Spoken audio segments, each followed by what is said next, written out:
Alaska में America और Russia के राष्ट्रपति अपने अपने विशेष विमानों से एक ही हवाई अड्डे पर उतरे। लंबे चौड़े बड़े बड़े विमान थे।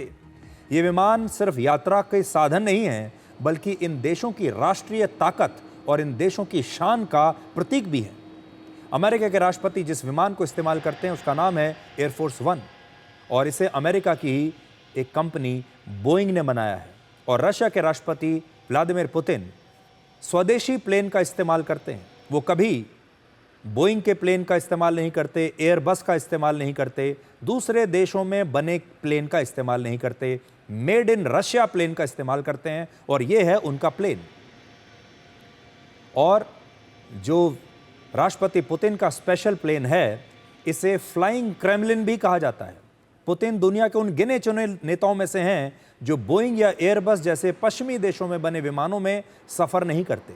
उनके पास मेड इन रशिया स्पेशल विमान है, जिसे रशिया की एक कंपनी ने बनाया है, और इस कंपनी का नाम है इल्यूशिन।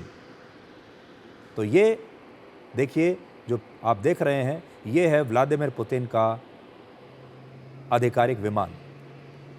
जिस कंपनी ने यह विमान बनाया है, ये कंपनी रशिया में यात्री विमान बनाती है, और पुतिन के लिए इस विमान में पूरी सुरक्षा और आराम को लेकर बड़े बड़े बदलाव किए गए हैं। टेलर मेड विमान है ये पुतिन के लिए।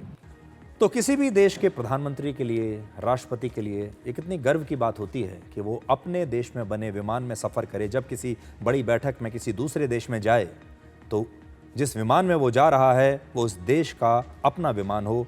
और व्लादिमीर पुतिन ने पूरी दुनिया को ये स्वदेशी का पाठ पढ़ाया है।